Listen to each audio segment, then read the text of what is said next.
Big பாஸில் தயவுசெய்து சாண்ட்ராவை வந்து காட்டவே காட்டாமல் இருக்கிறது ரொம்ப நல்லது அப்படின்னு தான் தோணுது. சாண்ட்ராவை பார்த்தாலே எப்பயுமே அழுமூஞ்சியா மேக்கப் போட்டுக்கிட்டு அழுதுகிட்டு கிடக்குது. அது பாட்டுக்கு பார்க்குறதுக்கே கன்றாவியாக இருக்கியா அப்படிங்கிற மாதிரி தெரியுது. அதுக்கு முன்னாடி நம்ம சேனலை வந்து சப்ஸ்கிரைப் பண்ணுங்கள். 140 தாங்க வந்திருக்குது. கொஞ்சம் நல்லா சப்ஸ்கிரைப் பண்ணி நல்லா கொஞ்சம் அப்படியே என்கரேஜ் பண்ணி விடுங்களேன். உங்களால் நினச்சா முடியுங்க. எவ்வளோ விஷயங்களை பண்ணுறீங்க. தேவையில்லாமல் நிறைய பிக் பாஸில் இருக்கிறதெல்லாம் ஓட்டை போட்டு அவங்களையெல்லாம் வீட்டுக்குள்ளேயே வச்சுருக்கிறீங்க. சாண்ட்ரா போன்ற நபர்களுக்கு நமக்கு ஒரு சப்போர்ட்டை பண்ணி விடுங்க அப்படிங்கிற மாதிரி கேட்டுட்டு, சாண்ட்ரா வந்து இப்போ என்ன செய்கிறாங்க அப்படின்னா, வீட்டுக்குள்ளே ரூமுக்குள்ளே ஜாலியாக வந்து அவங்கெல்லாம் பாட்டு பாடிக்கிட்டு கும்மாளம் பண்ணிக்கிட்டு இருக்காங்க. நைட்டில் என்னால் தூங்க முடியல அப்படின்னா, இது உங்கள் வீடு கிடையாது, இது போட்டி போட வந்துருக்கீங்க. அது இல்லாமல் கனி சொல்கிற ஒரு வார்த்தை வந்து ரொம்ப ரொம்ப சரியான வார்த்தை. அந்த வார்த்தை என்னென்னா, நான் வந்து இப்போ லைவ் பார்த்துக்கிட்டு இருக்கேன், எங்கள் வீட்டில் இருக்கவங்க பார்ப்பாங்க, எங்கள் சொந்தக்காரங்க பார்ப்பாங்க, எல்லாருமே பார்த்துக்கிட்டே இருப்பாங்க. 10 மணிக்கு எல்லாம் இழுத்து போத்திட்டு தூங்கினா 10 மணிக்கு மேலே லைவ் பார்க்குற வரவங்களுக்கு நம்ம யாராவது உட்காந்து ஒருத்தங்க பேசிகிட்டு இருக்காங்க அப்படின்னா அது ஒரு கண்டென்ட். அந்த இதை வந்து பார்ப்பாங்க, ஆர்வமாக கேட்பாங்க, அதுக்கப்புறமா அதை பற்றி கமெண்ட் பண்ணுவாங்க. அப்படிங்கிற விஷயம்லாம் இருக்குல்ல. நான் 10 மணிக்கு லைட்டெல்லாம் பிக் பாஸ் லைட் ஆஃப் பண்ணிட்டாரு அப்படின்னு சொல்லிட்டு தூங்க முடியாதுல்ல. தூங்கிட்டுனா மற்றவங்க லைவ் பார்க்குறவங்களுக்கு அது போர் அடிக்காதா, அப்புறமா எப்படி பார்க்க வருவாங்க அப்படிங்கிற மாதிரி ஒரு எண்ணத்தில் பேசுகிறாங்க. அவங்க சொன்ன பாயிண்ட் வந்து கரெக்டு. ஆனால் நைட்டு 10 மணிக்கு மேலே ஒரு 2 பேர் வந்து ரொம்ப அட்டூழியம் பண்ணிட்டு தான் இருக்கிறாங்க. அவங்க பிக் பாஸும் பார்க்குது, பிக் பாஸ் மட்டும் பார்க்குது, மற்ற நமக்கெல்லாம் அதை காட்ட மாட்டேறாங்க. கமருதீனும் பார்வதி என்னையா பண்ணீங்க, அங்கே போய் அந்த ரூமுக்குள்ளே போய் என்ன பண்ணீங்க அப்படிங்கிற ஒரு இதான். நைட்டில் நாயை குலைக்க விட்டு அதை கதறன்னு கதற விட்டு என்னடா இது அப்படிங்கிற மாதிரி, நீங்கள்லாம் தூங்கணும், நீங்கள்லாம் தூங்கினா தான் கரெக்டாக இருக்கும் எங்களுக்கு அப்படிங்கிற மாதிரி ஒரு எண்ணத்தோடு அவங்க செயல்படுறாங்க. ஆனால் கேமரா தூங்காதுல்ல, பார்த்துக்கிட்டே தானே இருக்கும். பிக் பாஸும் வந்து தூங்குகிற டைமு நம்ம பாட்டு நம்ம வேலையை பார்த்துலான்னு சொல்லிட்டு பண்ணிட்டாங்க. அவன் வந்து கமருதீன் எப்பயும் போல் வழக்கமாக கொடுக்குற சத்தியம்தான், என்னை மன்னிச்சிரு, நான் வந்து உன்னை கண்டிப்பாக ஏற்றுக்கிறேன், கண்டிப்பாக வெளியே போய் நம்ம கல்யாணம் பண்ணிக்கலாம், ஒன்றும் நீ கவலையப்படாத அப்படி இப்படிலாம் சத்தியம்லாம் பண்ணுறான். இதெல்லாம் கேட்கும்போது ஏதோ மிகப்பெரிய ஒரு தப்பு ஒன்று நடந்துருக்குது அப்படிங்கிற மாதிரி பேசுகிறாங்க. சரி, அதை விட்டுருவோம். அது நேற்று நம்ம ஒரு வீடியோவே போட்டோம். அதை தாண்டி பார்த்திங்கன்னா இப்போ சாண்ட்ராக்கு மட்டும் பேசுவோம்.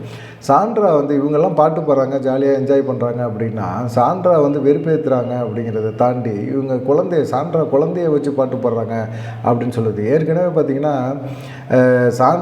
சாண்ட்ரா வந்து என் குழந்தைங்க மேலே சத்தியமா அப்படின்லாம் பேசுது. இது என்ன இது பைத்தியமா இல்லை சரியாகாத பைத்தியமா, அதை கொண்டாந்து உள்ளே விட்டானுங்களா? பிரஜன் வெளியே போனப்போ பண்ண அலப்புறவே பயங்கரமான அன்பு, அதீதமான அன்பு அப்படிங்கிற மாதிரி எல்லாருமே யோசித்தா இது வந்து இப்படிலாம் நடந்துக்குது. குழந்தைங்க மேலே சத்தியம்லாம் பண்ணுது.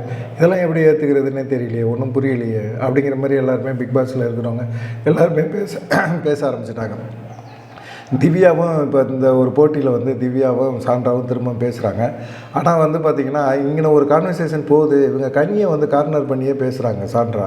ஏன்னா பார்வதிட்டையோ சரி விக்ரம்கிட்டையோ இவங்க வம்பளுக்கு முடியாது. வம்பளுத்தாங்க அப்படின்னா கண்டிப்பாக வந்து அவங்க பதிலடி கொடுப்பாங்க.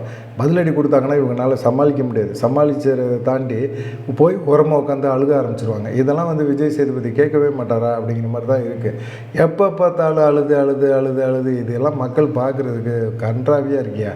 ஏதோ ஃப்ரெண்டோட ஒய்ஃபு அவங்களுக்கு ஏதோ சப்போர்ட் பண்ணுற அப்படிங்கிறதெல்லாம் விஜய் சேதுபதி அவர் தனிப்பட்ட முறையில் சப்போர்ட் பண்ணிக்கலாம். இப்படி வந்து ஒரு பொழுதுபோக்கான ஒரு விஷயத்தை மக்கள் பார்த்துக்கிட்டு இருக்கிற ஒரு விஷயத்தில் வந்து டிஆர்பியெல்லாம் குறையாதா அப்படிங்கிற கேள்வி தான் இருக்குது. சாண்ட்ராவுக்கு எப்போல்லாம் இப்போது சமீபமாக சாண்ட்ராவுக்கு சின்ன சின்ன பிரச்சனைகள்லாம் ஏற்படும் போது திவ்யா வந்து மூக்க நுழைச்சி அவங்க வந்து பேச ஆரம்பிக்கிறாங்க. இதெல்லாம் பார்க்கும்போது என்னடா அப்படிங்கிற மாதிரி தான் தோணுது. சரி பார்க்கலாம் அது அப்படிங்கிற மாதிரி இருந்தாலும் வந்து சாண்ட்ராவுக்கு வந்து என்னென்னா ஏதோ ஒரு பிரச்சனையை நம்ம உருவாக்கிட்டு நம்ம அந்த பிரச்சனையிலேருந்து ஒரு பச்சாதாபத்தை மக்கள் மத்தியில் ஏற்படுத்தி அந்த பச்சாதாபத்தோடு நம்ம ஓட்டு வாங்கி ஃபைனல் வரைக்கும் போய் ஆகணும் அப்படின்னு நினைக்கிறாங்க. இது சரிப்பட்டு வராது. இது வந்து கனி வந்து அவங்க ஏதோ ஒரு கும்பலை சேர்த்தாங்க, இல்லை கும்பலை சேர்த்துக்கிட்டு அப்படியே வராங்க அப்படிங்கிறதெல்லாம் தாண்டி அவங்களுக்குன்னு ஒரு கேமை வந்து அவங்க விளாண்டுக்கிட்டே இருக்கிறாங்க. அவங்களெல்லாம் இவங்க வந்து ரொம்ப இவங்க யூஸ் பண்ணுற வார்த்தைகள் இருக்குல்ல சாண்ட்ரா, அவங்க யூஸ் பண்ணுற வார்த்தைகள் வந்து தவறான வார்த்தைகள் நிறைய அதிகமாக யூஸ் பண்ணுறாங்க. அது பார்த்திங்கன்னா சாக்கடைங்கிறாங்க, லோ கிரேடு அப்படிங்கிறாங்க கனியை. ஒரு அகத்தியனோட காதல் கோட்டை படத்தோட டைரக்டரோட பொண்ணு அதை போய் சாக்கடை, லோ கிரேடு அப்படி இப்படிலாம் பேசுகிறாங்க. இதெல்லாம் பேசும்போது எப்படி இருக்கும்? இந்த மாதிரி வார்த்தைகளை வந்து யார் ஏற்கனவே பேசினா? திவாகர் பேசினதுக்காக அவனை தூக்கி வெளியே விட்டாங்க. இந்த மாதிரி சூழ்நிலையில் இப்போ வந்து யார் பேசிக்கிட்டு இருக்கிறா? சாண்ட்ரா பேசிகிட்டு இருக்கு. இப்படிலாம் பேசினா வந்து இதை வந்து கேட்டுக்கிட்டு இருக்கலாமா, பார்த்துக்கிட்டு இருக்கலாமா?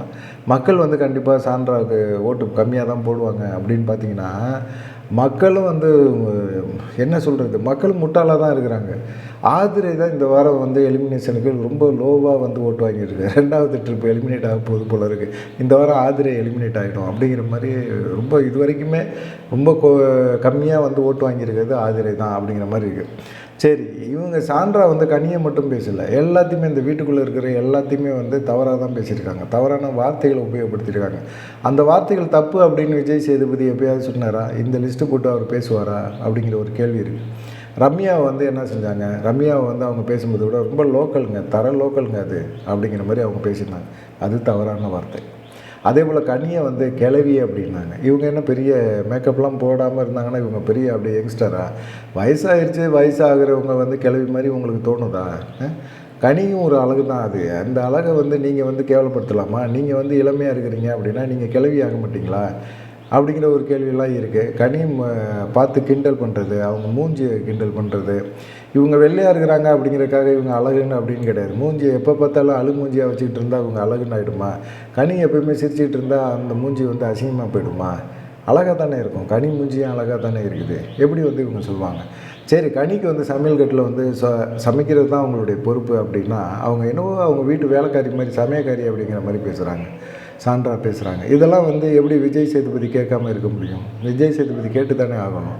அப்புறமா பால்காரின்னு திட்டாங்க. விக்ரம் எல்லாம் பார்த்திங்கன்னா ஒரு சேட்டிஸ்ட் அப்படிங்கிற மாதிரி பேசுகிறாங்க. அதே போல் வந்து விக்ரமோட டிக்கி ரெண்டும் அப்படியே நீ நடக்கும்போது ஆடிக்கிட்டே கிடக்குது அப்படிங்கிற மாதிரி கிண்டல் பண்ணுறாங்க. அதில் சுவிச்சா வந்து நாய் அப்படிங்கிற மாதிரி சொன்னாங்க. அது இல்லாமல் வந்து அவளுக்கு வந்து டிவார்மிங் டேப்லெட் கொடுக்கணும் அப்படிங்கிற மாதிரிலாம் பேசினாங்க. இதெல்லாம் வந்து விஜய் சேதுபதிக்கு சரி வந்த புதுசு ஏன் இதை வந்து பெருசாக எடுத்துக்கிட்டு அப்படிங்கிற மாதிரி யோசித்தாங்க. அதுக்கப்புறமா பிரஜன், திவ்யா நம்ம வந்து ஒரு ஒன்றா சேர்ந்து விளாட்றோம் அப்படிங்கிற மாதிரி எல்லாருமே பேச ஆரம்பிக்கிறாங்க. அது தப்பு, நம்ம வந்து அப்படி ஒன்றா சேர்ந்து விளாடலை, அதனால் நம்ம பிரிஞ்சு விளாடுவோம் அப்படின்னு சொல்லி சாண்ட்ராட்ட வந்து பிரஜன் பேசிட்டு தான் போகிறார். ஆனால் சாண்ட்ரா வந்து காம்ப்ரமைஸ் பண்ணுறதோ ஒரு விஷயத்தை வந்து யாரை வச்சு பண்ண முடியும் அப்படின்னு பார்த்தா திவ்யா வச்சு பண்ணலாம். திவ்யாவும் பிரஜனுமே வந்து சேர்ந்து இந்த இதெல்லாம் எடுக்கிறாங்க. அதுக்காக வந்து திவ்யாவையும் பிரஜனையும் சேர்த்து வச்சு ஒரு தப்பான ஒரு இது பண்ணிட்டாங்க. அவள் வந்து திவ்யா வந்து என் புருஷனை வந்து யூஸ் பண்ணிட்டா, அவனை வெளியேற்றி விட்டுட்டா, அவள் தான் பிளான் போட்டு இது பண்ணிட்டா அப்படின்னு சொல்கிறாங்க. பிரஜன் பெருசாக வந்து ஒரு பெரிய மன்மத குஞ்சு கிடையாதுல்ல. அவர் வந்து அவர் கேமை விளாண்டுட்டு போயிட்டாப்புல பிரச்சனை. ஆனால் இவங்க வந்து பண்ணது பார்த்திங்கன்னா சரியான ஒரு முட்டாள்தனமான விளையாட்டு. அது இல்லாமல் கானா வினோத்தை இந்த வாரம் தலை.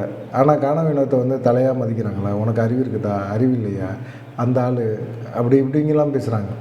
யாரையுமே வந்து அவங்க எல்லாமே மரியாதை இல்லாமல் பேசுகிறாங்க. அவங்களுக்கு வந்து ஒரு தமிழ் வந்து ஒரு பிரச்சனை, தமிழ் அவங்களுக்கு தாய்மொழி கிடையாது, மலையாளம், அதனால் வந்து தமிழில் அவங்களுக்கு பேச தெரியாது அப்படிங்கிற மாதிரியெல்லாம் சொன்னால் அந்த காரணங்கள்லாம் ஏற்றுக்க முடியாது, ஏற்றுக்கக்கூடிய காரணங்களும் கிடையாது அது அப்படிங்கிறது தெளிவாக தெரியுது. இதெல்லாம் விஜய் சேதுபதி எப்போ கேட்பார், எப்படி கேட்க போகிறாரு அப்படிங்கிறது தெரியல. இதை பற்றி நீங்கள் என்ன நினைக்கிறீங்க அப்படிங்கிறத மறக்காமல் கமெண்ட் பண்ணுங்கள். தொடர்ந்து நம்ம சேனலை வந்து லைக் பண்ணி சப்ஸ்கிரைப் பண்ணி பாருங்கள், சப்போர்ட் பண்ணுங்கள். நன்றி, வணக்கம்.